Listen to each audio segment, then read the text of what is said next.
بدل ما ينضحك عليكِ تدفعي في الأكلة دي 550 جنيه، اعملوها بس ب30 جنيه، طعمها كان أحلى حاجة في طبق الفطار، يالّا بينا. أجيب البطاطس هاغسل القشرة بتاعتها كويس أوي بالمَيّة، وبعدين هاقطعها wedges. كل نُص من البطاطس قطّعوه wedges بالشكل ده، هو ده القوام المضبوط. أحطها في بولة واغسلها من المَيّة كويس أوي، أنا عايزة المَيّة اللي تنزل تبقى صافية خالص. أحط مَيّة سخنة تكون بتغلي، أحطها كده في المَيّة السخنة، هنسلق البطاطس دي على النار، عدّوا بالضبط على الساعة من 5 ل7 دقايق مش أكتر من كده، يالّا بينا. وبعدين هاصفّيها من المَيّة كويس أوي، ونحط الwedges بعد السلق تحت مَيّة باردة عشان تبرد تاني. وبعدين هانشّف البطاطس الwedges من المَيّة كويس أوي، هاحطها على فوطة. شايفين القوام بعد ما اتسلقت نُص سلقة، طرية بس مش مهرية. بعدين هاحط البطاطس بعد ما نشّفتها في بولة، ونيجي للتتبيلة، معلقة نشا وده سر القرمشة، معلقة زيت زيتون، تتبيلة البطاطس اللي نحبها، هاقلّبها كده مع بعض. نيجي للتسوية، للفرن هاجيب أي صينية مش بتلزق، أسحنها مسحة بسيطة بالزيت،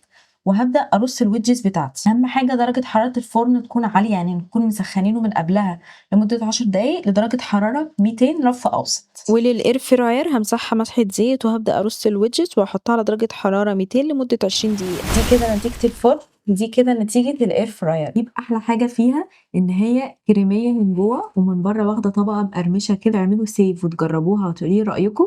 باي باي.